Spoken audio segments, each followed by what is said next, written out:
এই মাসের একটা বিশেষ দিন আছে আশুরা, যেটা মুহররমের 10 তারিখে হয়ে থাকে। এই আশুরা উপলক্ষে আমাদের বেশ কিছু করণীয় আছে, আবার কিছু বর্জনীয় আছে।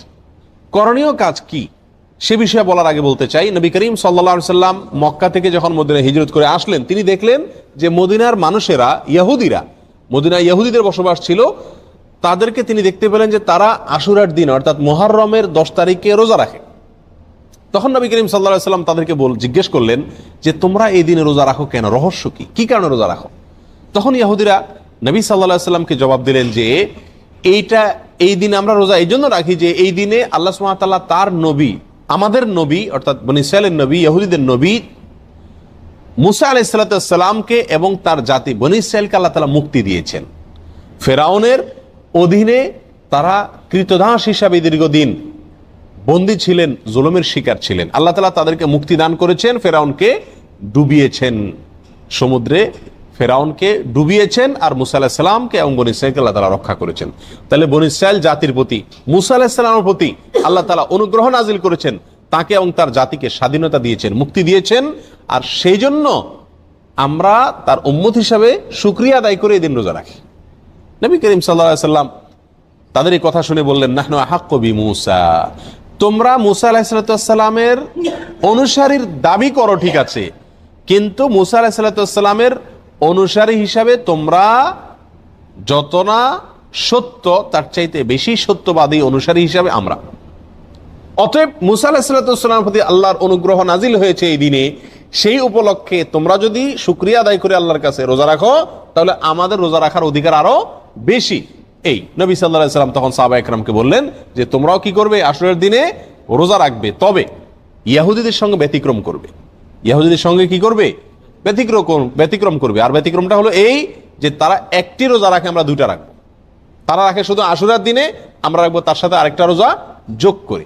এই আরেকটা রোজা যোগের ব্যাপারে কোনো কোনো বর্ণনা আসছে একটা আগে অথবা একটা পরে, অর্থাৎ 9, 10 অথবা 10, 11।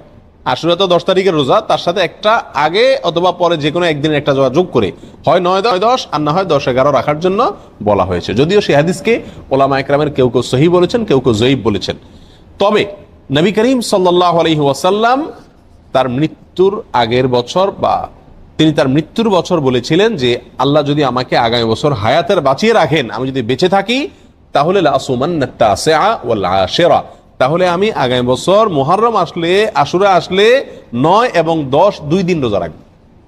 এই হাদিস থেকে বোঝা গেল নবী সাল্লাল্লাহু আলাইহি সাল্লামের আকাঙ্ক্ষা ছিল, তার নিয়ত ছিল, তার ইচ্ছা ছিল আশুরার সাথে আগের দিন রোজা মিলিয়ে রাখা, অর্থাৎ 9, 10, 10, 11 না।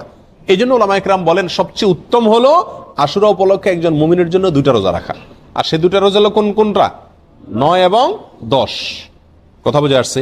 শুধু 10 তারিখের রোজা রাখা যাবে কিনা, যে 2টা রাখতে পারতেছে না সে কমপক্ষে একটা রাখতে পারবে কিনা, এ বিষয়ে ওলামা একরাম অনেকে বলেছেন এটা অনুচিত হবে, মাকরুহ হবে। কেন? কারণ হলো ইহুদিদের সাথে মিল হয়ে যায়, নবী সাল্লাল্লাহু আলাইহি ওয়াসাল্লাম ইহুদিদের থেকে ব্যতিক্রম করতে বলেছেন, সেজন্য একটা রাখা উচিত নয়। আর অন্যান্য ওলামা একরাম বলেন যে নাই মামার চাইতে কানা মামা ভালো, একেবারে 2টা যদি না রাখতে পারে কমপক্ষে একটা রাখলো। কথা বুঝে আসছে? তো যাই হোক, 2টা রাখা উত্তম, আর সেটা হলো 9 এবং 10।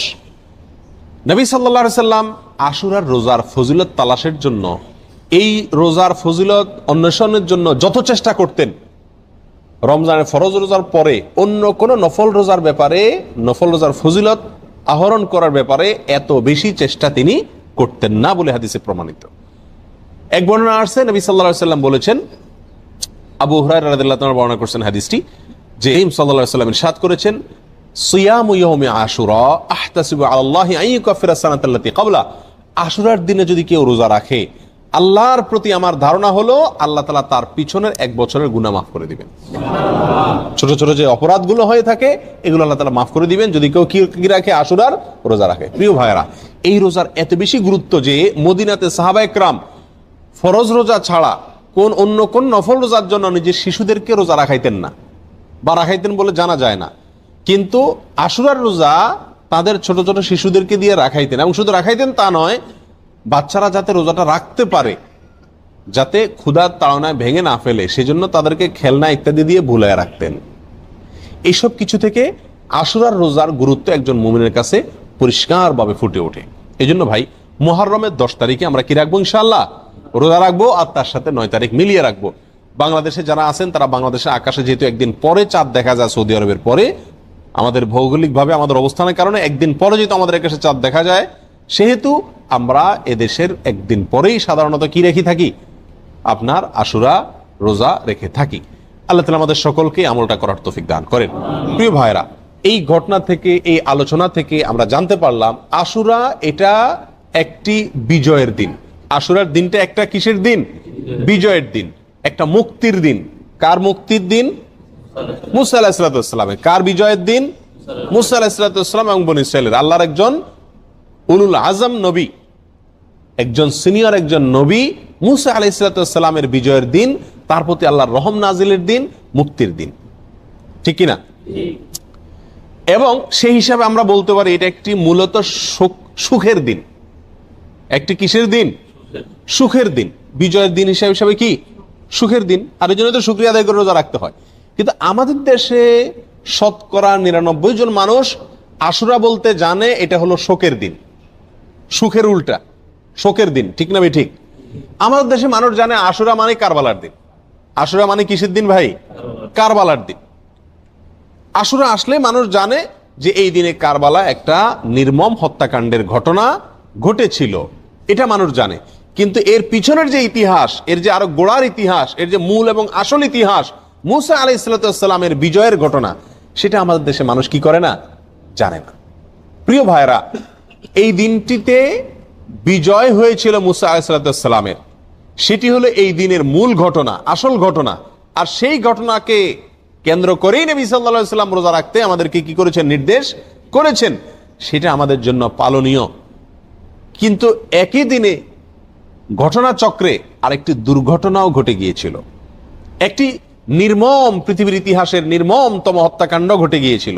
নবী সাল্লাল্লাহু আলাইহি সাল্লামের অত্যন্ত প্রিয় দৌহিত্র হোসেন রাদিয়াল্লাহু তাআলা আনহুকে অত্যন্ত নির্মম ভাবে হত্যা করা হয়েছিল কারবালায়। প্রিয় ভাইরা, এই কারণে আমাদের অনেক ভাইরা মনে করেন যে তাহলে এই দিনে আর সুখ পালন করা যাবে না, এই দিনে আর আল্লাহর প্রতি শুকরিয়া আদায় করে রোজা রাখা যাবে না। তাহলে কি করতে হবে? শোক পালন করতে হবে। এই ঘটনাকে বোঝানোর জন্য একটা ছোট এক্সাম্পল, ছোট একটি উপমা দিয়ে থাকি। সেটা হলো, ধরুন 16 ডিসেম্বর আমাদের বিজয় দিবস। বাংলাদেশে মানুষকে আল্লাহ তাআলা বিজয় দান করেছেন 16 ডিসেম্বরে। 16 ডিসেম্বরের বিজয় দিবস মানে খুশির দিন, আনন্দের দিন, শুকরিয়া আদায় করার দিন। এই দিনে ঘটনাচক্রে যদি বিজয়ের ঘটনার বহু বছর পরে যদি এই দিনে কোনো দুর্ঘটনা ঘটে, কোনো বন্যা, প্লাবনে হাজার হাজার মানুষ মারা যায়, তাহলে কি এই দিনটা বিজয় দিবস পরিবর্তন হয়ে শোকের দিবস হয়ে যাবে? কখনো হবে? এটা সম্ভব কোনোদিন? বড়জোর এরকম হতে পারে, বিজয় দিবসের আলোচনা বা বিজয় দিবসটা আসলেই ওই দুর্ঘটনার পর থেকে যতবার বিজয় দিবস আসবে, বিজয় দিবসের আলোচনা আসবে, তখন মানুষের মনে পড়বে, মানুষ স্মরণ করবে, বলবে যে এটি আমাদের বিজয় দিবস, খুশির দিবস হলেও দুঃখজনক ভাবে এই দিনে একটি বিচ্ছিন্ন দুর্ঘটনাও ঘটে গিয়েছিল, ঠিক না ভাই? ঠিক। কিন্তু এই দিনের আসল ঘটনা বিজয়কে ভুলে গিয়ে শোক পালন করা, এটা কোনোদিন হবে? যৌক্তিক হবে? হবে না। অতএব কারবালার যে ঘটনা ঘটেছিল সেটাও 10 মুহররম ঘটেছিল, কিন্তু এই দিনে আসল যে ঘটনা ঘটেছে মুসা আলাইহিস সালামের বিজয়, সেটা কোনোদিন চাপা পড়ে যাওয়া এটা যুক্তিসঙ্গত নয়। বিধায় একজন মুমিন আশুরা আসলে সর্বপ্রথম তার মাথায় চলে যাবে কোন দিন? মুসা আলাইহিস সালামের বিজয়ের দিন। এরপরে পাশাপাশি একই দিনে যেহেতু আরেকটি নির্মম ঘটনা ঘটেছে সেটাও তার মনে আসতে পারে, এবং সে উপলক্ষে হোসেন রাদিয়াল্লাহু তাআলা আনহু সহ তার পরিবারের সদস্যরা যারা নির্মমভাবে নিহত হয়েছিলেন, হত্যা করা হয়েছিল, তাদের জন্য আল্লাহ সুবহানাহু ওয়া তাআলার কাছে দোয়া করতে পারেন। যারা হত্যায় জড়িত ছিল তাদেরকে আল্লাহ সুবহানাহু ওয়া তাআলা পৃথিবীর ইতিহাসের নিকৃষ্টতম সাজা যেন তাদেরকে দেন, সেজন্য আল্লাহর কাছে আরজি পেশ করতে পারেন। কিন্তু তাই বলে আপনি কি করতে পারেন না? তাজিয়া মিছিল, শোক মিছিল এগুলা বের করতে পারেন না। কারণ ইসলাম 3 দিনে বেশি কোনো মৃত্যুতে, কোনো দুর্ঘটনায় শোক পালন করার সুযোগ, অনুমতি দেয় নাই। অতএব রাজনৈতিক আপনার বিভিন্ন দলগুলো তাদের শোক পালন করে থাকে বছরকে বছর, যুগ যুগ ধরে, সেটা ভিন্ন বিষয়। কিন্তু ইসলামী শরীয়তে কোনো মানুষের মৃত্যুর পরে 3 দিনের বেশি শোক পালন করার কোনো সুযোগ, অনুমোদন নাই। প্রিয় ভাইরা, অতএব আশুরা উপলক্ষে প্রথম আমাদেরকে খেয়াল রাখতে হবে যে আমাদের ধারণাটাকে পরিবর্তন করতে হবে। এই দিনটি কারবালার দিন নয়, এই দিনটি হলো মুসা আলাইহিস সালামের বিজয়ের দিন, পাশাপাশি কারবালার ঘটনাও ঘটেছে। আল্লাহ তাআলা আমাদেরকে সঠিকটা বুঝার তৌফিক দান করেন। প্রিয় ভাইরা, এখন আমরা এই দিনে কি আসলে যেহেতু দুইটা ঘটনায় ঘটছে, কোনটাকে আমরা বড় করে দেখব? মুসা আলাইহিস সালামের বিজয়কে বড় করে দেখব, নাকি হোসেন রাদিয়াল্লাহু তাআলা আনহুর মৃত্যুকে, শাহাদাতকে, শোকের দিনটাকে, শোকটাকে বড় করে দেখব? কোনটাকে বড় করে দেখব? মুসা আলাইহিস সালামের বিজয়টাকে বড় করে দেখব। কেন? দুই কারণ। নাম্বার এক, মুসা আলাইহিস সালামের বিজয়ের খবর দিয়ে গেছেন মুহাম্মদ সাল্লাল্লাহু আলাইহি ওয়াসাল্লাম, এবং তিনি ওই বিজয় পালন করা, রোজা রাখার মাধ্যমে সেই বিজয় পালন করার জন্য আমাদেরকে শিক্ষা দিয়ে গেছেন। ঠিক না ভাই? ঠিক। শুকরিয়া আদায় করার জন্য রোজা রাখার আদর্শ তিনি রেখে গেছেন। তার আদর্শ পরিবর্তন হওয়ার কোনো সুযোগ আছে? আল্লাহ সুবহানাহু ওয়া তাআলা বলেছেন, আল ইয়াউমা আকমালতু লাকুম দীনাকুম ওয়া আতমামতু আলাইকুম নিআমাতি ওয়া রাদিতু লাকুমুল ইসলামা দীনা। তোমাদের প্রতি আজ আমি ইসলামকে পরিপূর্ণ, আমার নিয়ামতকে পরিপূর্ণ করে দিয়েছি। ইসলামের মধ্যে নবী সাল্লাল্লাহু আলাইহি সাল্লামের ইন্তেকালের পরে, তার মৃত্যুর পরে আর কোন জিনিস যোগ হওয়া অথবা বিয়োগ হওয়ার কোনো সুযোগ নাই। অতএব নবী সাল্লাল্লাহু আলাইহি সাল্লামের মৃত্যুর বহু বছর পরে কারবালার ঘটনা ঘটেছে, বিধায় কারবালার ঘটনাকে কেন্দ্র করে কোনো কর্মসূচি যদি দিতে হয়, একই দিনে নবী সাল্লাল্লাহু আলাইহি সাল্লামের কর্মসূচি থাকে, দেওয়া কর্মসূচি থাকে, তাহলে কোনটা অগ্রাধিকার পাওয়ার কথা? নবী সাল্লাল্লাহু আলাইহি সাল্লামের দেওয়া কর্মসূচি, তার শেখানো বাতানো আমলের অগ্রাধিকার হওয়া যুক্তির দাবি। ঠিক না ভাই? ঠিক। প্রিয় ভাইয়েরা, অতএব এই দিনে আমাদের যে ভুল একটি কালচার আমাদের সমাজে প্রচলিত আছে, সেটা হলো এই দিন উপলক্ষে আমাদের সমাজে সবচেয়ে বড় ভুল, এই দিন উপলক্ষে সবচেয়ে বড় ভুল হলো যে এই দিনটাকে আমরা মনে করি কারবালার দিন। এই দিনটার আসল ইতিহাসটাকে আমরা জানি না। প্রিয় ভাইরা, এর পিছনে আমাদের মিডিয়ার বিশাল বড় ভূমিকা। আমাদের দেশের যে সমস্ত মিডিয়া আছে, সেটা প্রিন্ট মিডিয়া হোক আর ইলেকট্রনিক মিডিয়া হোক, এই সব মিডিয়াগুলো সব সময় দেখবেন সুন্নাহকে কখনো এরা প্রচার করে না, সবসময় বিদআতকে ফলাও করে এবং প্রচার করে, সুন্নাহকে দমিয়ে রাখার চেষ্টা করে মিডিয়াগুলো। যেমন এই আশুরাকে কেন্দ্র করে আপনারা দেখবেন ঢাকা শহরের পুরান ঢাকায় মিরপুরে দুই একটা জায়গাতে 200, 150, 100 ছোট ছোট বাচ্চা পোলাপান, এরা তাজিয়া মিছিল মানে শোক মিছিল বের করে, কারবালার ঘটনাকে স্মরণ করে আশুরার দিনে শোক মিছিল বের করে। ওই মিছিলের ঘটনাকে, ওই মিছিলকে আপনার সারাদিন টেলিভিশন, রেডিও, পত্রপত্রিকায় ফলাও করে প্রকাশ করে, এবং ওই দিনের সংবাদের অন্যতম শিরোনাম থাকে সমস্ত মিডিয়াগুলোতে, আজ পবিত্র আশুরা। আজকের এই দিনে মহানবী হযরত মুহাম্মদ সাল্লাল্লাহু আলাইহি সাল্লামের প্রিয় দৌহিত্র হুসাইন রাদিয়াল্লাহু তাআলা আনহুকে কারবালার প্রান্তরে, ইরাকের কারবালার প্রান্তরে নির্মমভাবে শহীদ করেছে অমুক অমুক অমুক অমুকে। এখানে বলতে বলতে কোন কোন মিডিয়াতে, বিশেষ করে রেডিও চ্যানেলগুলোতে বিশিষ্ট সাহাবী, কোরআনের লেখক, ওহির লেখক মুআবিয়া রাদিয়াল্লাহু তাআলা আনহুকে অকথ্য ভাষায় গালিগালাজ করা হয়। কথা বুঝে আসছে? এবং সংবাদে আরো বলা হয় এই দিনটি উপলক্ষে রাজধানী ঢাকা সহ দেশের বিভিন্ন জায়গায় তাজিয়া মিছিল বের করা হয়েছে, অর্থাৎ শোক মিছিল বের করা হয়েছে। প্রিয় ভাইরা, 150-200 লোকের 2-3টা মিছিল, এটা সারাদিন সংবাদে বলে। একই দিনে মহানবী হযরত মুহাম্মদ সাল্লাল্লাহু আলাইহি সাল্লামের সুন্নাহকে পালন করতে গিয়ে, নির্দেশকে পালন করতে গিয়ে সারা দেশে লক্ষ লক্ষ মানুষ নফল রোজা রেখেছেন, সেই কথা কিন্তু কোনো মিডিয়া কি করে না, বলে না। যার কারণে মানুষ ওই ভুলটা জানে, সঠিকটা জানে না, বেদাত জানে, সুন্নাহ জানে না, একটা জানে আরেকটা জানে না। ঠিক না ভাই? ঠিক। প্রিয় ভাইরা, অতএব আমাদেরকে সঠিকটার প্রচার করতে হবে। এই জাতীয় বিষয়গুলোকে বেশি বেশি কি করতে হবে? প্রচার করতে হবে। আজ মিডিয়াতে যদি এই দিনের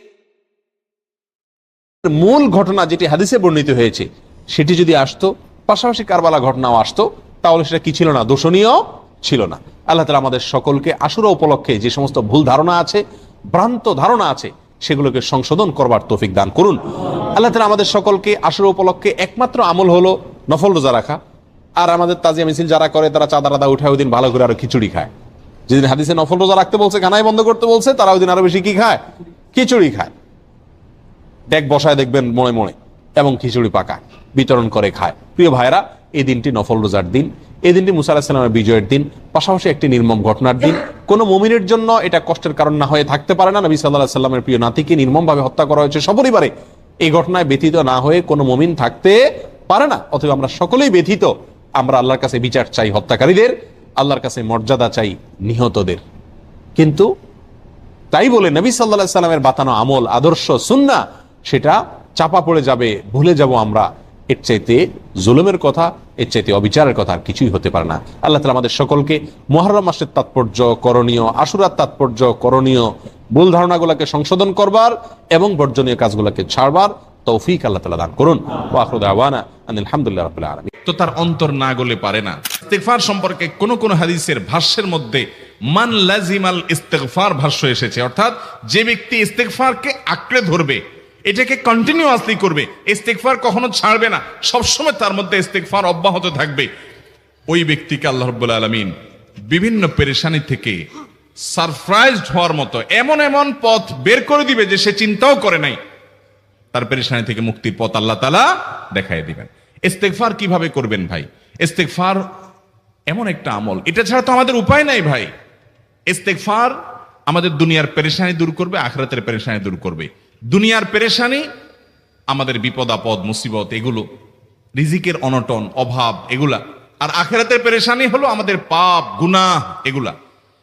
কোরআনে কারিমে আল্লাহ রাব্বুল আলামিন সূরা নূহের মধ্যে আল্লাহ নবী নূহ আলাইহিস সালাম তার সম্পর্কে বলছেন, ফাকুলতু আস্তাগফিরু রাব্বাকুম ইন্নাহু কানা গাফফারা ইউরসিলিস সামাআ আলাইকুম মিদরারা ওয়া ইউমদিদুকুম বিআমওয়ালিন ওয়া বানিন ওয়া ইয়াজআল লাকুম জান্নাতিন ওয়া ইয়াজআল লাকুম আনহারা। তিনি বলেন, আমি বলেছি আমার জাতিকে তোমরা ইস্তেগফার কাছে ইস্তেগফারটা করতে থাকো। রুটি রুজি নাই, চাকরি নাই, ইনকাম নাই, ব্যবসা খারাপ যাচ্ছে, পেরেশানি হচ্ছে, ইস্তেগফার ধরো। কি হবে? ইন্নাহু কানা গাফফারা। যদি ইস্তেগফার করো, এক নম্বর লাভ হলো আল্লাহ মাফ করে দিবেন গুনাহ। ইউরসিলিস সামা আলাইকুম মিদরারা, যাতে ফসল ভালো হয়, রিজিক ভালো হয়, সেই ব্যবস্থা আল্লাহ করবেন।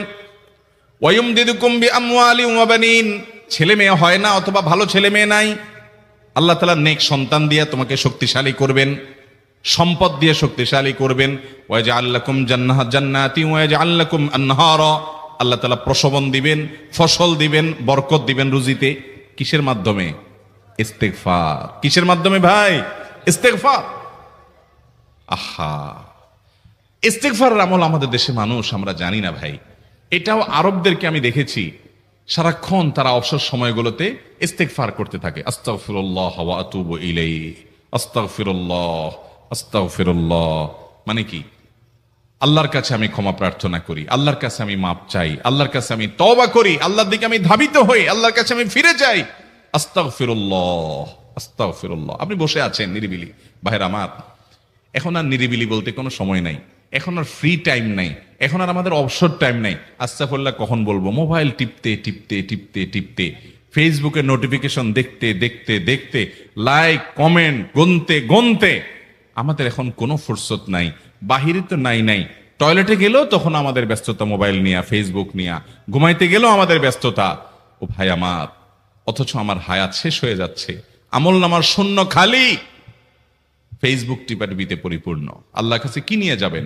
ইস্তেগফার করবেন তো ইনশাআল্লাহ? অবসর সময় ইস্তেগফার করবেন তো ইনশাআল্লাহ? নিরিবিলি আছেন, একাকী আছেন, ইস্তেগফার চালায় দেন। 10 সেকেন্ড টাইম পাইছেন, ইস্তেগফার শুরু করে দেন। ডাক্তারের কাছে গেছেন, ওয়েটিং এ আছেন, বসে আছেন, ইস্তেগফার করতে থাকেন। সিরিয়াল আছেন কোন কাজের, ইস্তেগফার করতে থাকেন। ডিউটিতে যাচ্ছেন, গাড়িতে, বাইসাইকেলে, বাইকে, যে কোনো ভাবে পায়ে হেঁটে ইস্তেগফার করতে থাকেন। যে কোনো অবসরের সময়গুলোকে ইস্তেগফার দিয়ে পরিপূর্ণ করে দেন। ভাইরা আমার, ইস্তেগফার সকল সমস্যার সমাধান। ইস্তেগফারের ভিতরে সবচেয়ে শ্রেষ্ঠ ইস্তেগফার হলো সাইয়্যিদুল ইস্তেগফার। সাইয়্যিদুল ইস্তেগফারটা যদি মুখস্থ না পারেন, অন্তত লিখিত ভার্সনটা পড়েন। সাইয়্যিদুল ইস্তেগফারের যে অর্থ, এটার যে মর্ম, বড় হৃদয়গ্রাহী ভাই, বড় মর্মস্পর্শী। ইমানদার এটার অর্থের দিকে তাকায় যদি পড়ে, তো তার অন্তর না গলে পারে না। আল্লাহুম্মা আনতা রব্বি, হে আল্লাহ আপনি আমার রব, আপনি আমার পালনকর্তা লাগেন, আপনার সাথে আমার এই সম্পর্ক, আমি আপনার গোলাম, আপনি আমার রব, এই সম্পর্কটা আপনার সাথে আছে। আল্লাহুম্মা আনতা রব্বি লা ইলাহা ইল্লা আন্ত, ও আল্লাহ আপনি ছাড়া আমার ইবাদত, আমার গোলামি, আমার দাসত্ব, উপাসনার উপযুক্ত আর কেউ নাই। আল্লাহুম্মা আনতা রব্বি লা ইলাহা ইল্লা আনত খালাকতানি, আপনি আমাকে সৃষ্টি করেছেন, ওয়া আনা আবদুক, আল্লাহ আমি আপনার গোলাম। দেখেন কিভাবে আল্লাহর সাথে সম্পর্কটার কথা বলা হচ্ছে মুহাব্বতের সাথে। খালাকতানি ওয়া আনা আবদুক, আল্লাহ আপনি আমাকে সৃষ্টি করেছেন আর আমি আপনার গোলাম। ওয়া আনা আলা আহদিকা ওয়া ওয়া'দিকা মাস্তাতা'তু, আল্লাহ আপনার সাথে যে অঙ্গীকার করেছিলাম, আলাস্তু বিরব্বিকুম, আপনি জিজ্ঞেস করেছেন, আলমে আরওয়াহাতে আমরা বলেছি বালা, হ্যাঁ আপনি আমার রব। আপনাকে রব হিসাবে স্বীকৃতি দিয়ে আপনার গোলামি করার যে অঙ্গীকার আমরা করেছি, কালিমাতুশ শাহাদা যে আমরা পাঠ করেছি, এই যে আপনার সাথে কৃত অঙ্গীকার, রব হিসাবে স্বীকৃতি দেওয়ার পর, গোলাম হিসাবে মেনে নেওয়ার পর, আমি আপনার যে গোলামি করার কথা ছিল, ওয়া আনা আলা আহদিকা ওয়া ওয়া'দিকা মাস্তাতা'তু, যতটুকু পারছি আমি সে ওয়াদার উপরে থাকার চেষ্টা করছি আল্লাহ। ওয়া আনা আলা আহদিকা ওয়া ওয়া'দিকা মাস্তাতা'ত আবুউ লাকা বিনি'মাতিকা আলাই, আল্লাহ আমি স্বীকার করি আপনি আমার প্রতি অনেক নিয়ামত দিয়েছেন, অনেক নিয়ামত দিয়েছেন, এটা আমি স্বীকার করি। ওয়া আবুউ লাকা বিযামবি, আর আমি এও স্বীকার করি যে আল্লাহ অনেক অপরাধ, অনেক পাপ আমার দ্বারা হয়ে গেছে। ফাগফিরলি, অতএব আপনি আমাকে মাফ করে দেন। ফাইন্নাহু লা ইয়াগফিরুয যুনুবা ইল্লা আনতা, কারণ আপনি ছাড়া আর কেউ গুনাহ ক্ষমা করতে পারবে। ভাইরা আমার, অর্থের দিকে লক্ষ্য করে করে, মর্মটা বুঝে বুঝে একটু সাইয়্যিদুল ইস্তিগফার পড়েন। লেখা দেখে দেখে পড়েন, ইউটিউব থেকে দেখে দেখে পড়েন, কিন্তু পড়েন। আল্লাহুম্মা আনতা রাব্বি লা ইলাহা ইল্লা আনত খালাকতানি ওয়া আনা আবদুকা ওয়া আনা আলা আহদিকা ওয়া ওয়া'দিকা মাস্তাতা'তু আউযু বিকা মিন শাররি আবুউ লাকা বিনি'মাতিকা আলাইয়া ওয়া আবুউ লাকা বিযামবি ফাগফিরলি ফাইন্নাহু লা ইয়াগফিরুয যুনুবা ইল্লা আনতা। এটা হলো বড় ইস্তিগফার। এত বড় ইস্তিগফার পড়তে পারেন না, কোনো পেরেশানি নাই, কোনো অসুবিধা নাই। সবচেয়ে ছোট ইস্তিগফার হলো আস্তাগফিরুল্লাহ আস্তাগফিরুল্লাহ আস্তাগফিরুল্লাহ। আল্লাহ আপনার কাছে ক্ষমা চাই, কত ভুল হয়ে যায়, কত অন্যায় হয়ে যায়। ভাইরা আমার, এটা হলো রিমুভার। ভুল করে কিছু লিখছেন, রিমুভ করে ফেলছেন, শেষ হয়ে গেছে। আপনি ঘন ঘন ইস্তিগফার পড়তে থাকেন, অগণিত ভুল হয়, অগণিত ত্রুটি হয়, বারবার ইস্তিগফার এগুলোকে সবগুলোকে শেষ করে দেয়। ভাইরা আমার, নিরাপত্তা এনে দেয়। আল্লাহ কোরআনে কারিমে বলেছেন যে আপনার রব আপনার কওমের প্রতি আযাব নাজিল করবেন না যদি আপনি থাকেন, আর যদি তারা ইস্তিগফারে রত রাখে তাহলে গণ আযাব আল্লাহর পক্ষ থেকে আসবে। অতএব ভাইরা আমার, ইস্তিগফার বেশি বেশি করতে হবে। 6টা আমল, 6টা জিকির, দোয়া হলো শত শত হাজার দোয়া এবং জিকিরের সান্নিধ্যাসের। দ্বিতীয়টা হলো ইস্তিগফার। চেষ্টা করবো না ইনশাআল্লাহ ইস্তিগফার করার, চলতে ফিরতে আস্তাগফিরুল্লাহ ওয়া আতুবু ইলাইহি, অথবা শুধু আস্তাগফিরুল্লাহ। আরেকটা ইস্তিগফার হাদিসে বর্ণিত, আস্তাগফিরুল্লাহাল্লাযী লা ইলাহা ইল্লা হুয়াল হাইয়ুল কাইয়্যুম ওয়া আতুবু ইলাইহি ওয়া লা হাওলা ওয়া লা কুওয়াতা ইল্লা বিল্লাহ। এটাও ইস্তিগফার। তাহলে একটা বড় ইস্তিগফার, একটা মিডিয়াম, একটা ছোট, যার যেটা সুবিধা হয় এটা পড়েন। বড়টা হলো সাইয়্যিদুল ইস্তিগফার, সবচেয়ে শ্রেষ্ঠ ইস্তিগফার যেটা হাদিসে বর্ণিত হয়েছে। সাইয়্যিদুল ইস্তিগফার নবীজি সকাল সন্ধ্যা পাঠ করতেন, বিভিন্ন সময় পাঠ করতেন, রাতে পাঠ করার কথা বলতেন। সাইয়্যিদুল ইস্তিগফার পাঠ করলে আল্লাহ রাব্বুল আলামিন ওই দিনে, ওই রাতে, ওই ব্যক্তি মারা গেলে তার সব গুনাহ খাতা মাফ করে তাকে জান্নাত দিবেন ইনশাআল্লাহ। অতএব ভাইরা আমার, সাইয়্যিদুল ইস্তিগফার সবচেয়ে বড়, আস্তাগফিরুল্লাহাল্লাযী লা ইলাহা ইল্লা হুয়াল হাইয়ুল কাইয়্যুম ওয়া আতুবু ইলাইহি ওয়া লা হাওলা ওয়া লা কুওয়াতা ইল্লা বিল্লাহ। এটা হলো মাঝারি ধরনের। আর সবচেয়ে ছোট ইস্তিগফার হলো আস্তাগফিরুল্লাহ ওয়া আতুবু ইলাইহি। ইবলিস আল্লাহর কাছে দোয়া করছে কখন? এমন সময় যখন আল্লাহ তাকে নির্দেশ করছে সিজদা করো। আদমের সম্মানে সেই নির্দেশ সে লঙ্ঘন করেছে, ডাইরেক্ট আল্লাহর সামনে সরাসরি লঙ্ঘন, সরাসরি বিদ্রোহ। আপনার সামনে আপনার ছেলে, আপনার কর্মচারী, আপনার কাজের লোক ডাইরেক্ট যদি একটা জিনিস বলে পারবো না, কি পরিমাণ মেজাজ আপনার গরম হবে চিন্তা করেন। অথচ আপনিও মানুষ, সেও মানুষ, আর আল্লাহ হলেন সৃষ্টিকর্তা, এ হলো সৃষ্টি। সে যুক্তি দেখায়, খালাকতানি মিন নার ওয়া খালাকতাহু মিন তিন, আমারে আগুন থেকে তৈরি করছেন, তারে মাটি থেকে তৈরি করছেন, আমি কেন তারে সিজদা করব? তর্ক যুক্তি হাজির করে আল্লাহর নির্দেশকে আল্লাহর সামনে লঙ্ঘন করেছে। কত ডেঞ্জারাস সিচুয়েশন বুঝেন, কি পরিমাণ রাগ আল্লাহ রাব্বুল আলামিন হওয়ার কথা। তার তো গুণবাচক নাম শুধু রহমান রহিম না, তার গুণবাচক নাম আছে কি? কাহার, জব্বার। তো আল্লাহ রাব্বুল আলামিনের এই গুণবাচক নামও তো আছে। তিনি হচ্ছে প্রচন্ড রকমের কাহারের অধিকারী। তো আল্লাহর সামনে ডাইরেক্ট তার আদেশকে লঙ্ঘন করেছে, হঠকারিতা দেখিয়েছে, অহংকার করেছে, দম্ভ দেখিয়েছে, এত বড় বেয়াদবি করেছে, ওই টাইমে আল্লাহ তাআলা তো রাগ হওয়ার কথা। ওই রাগের সময়, ওই কঠিন সময় ইবলিস যখন আল্লাহ তাকে বললেন, যাও ফখরুজ মিনহা ফাইন্নাকা রাজিম, জান্নাত থেকে বের হও, তুমি বিতাড়িত, আল্লাহ রাগ হয়ে তাকে জান্নাত থেকে বের করে দিলেন। ভাইরা আমার, এই রকম সময় পর্যন্ত ইবলিস দোয়া করে বসছে। কি দোয়া করছে?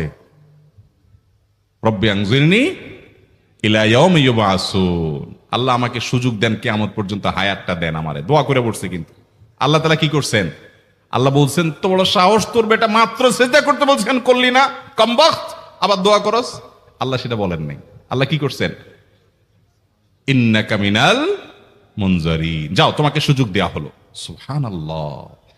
ইবলিস যদি আল্লাহর রাগ হওয়ার মতো সময়ে, ক্রোধ হওয়ার মতো সময়ে আল্লাহর সামনে আল্লাহর সরাসরি অবাধ্য হয়ে আল্লাহ তাকে বের করে দিচ্ছেন বিতাড়িত শয়তানকে, ওই টাইমে যদি দোয়া করার পর ইবলিসের দোয়া কবুল হয়, ও মুসলমান, আপনি আল্লাহর গোলাম হিসেবে নিজেকে স্বীকার করেন, আপনি যত পাপিষ্ঠ হন না কেন, আপনার দোয়া কেন কবুল হবে না?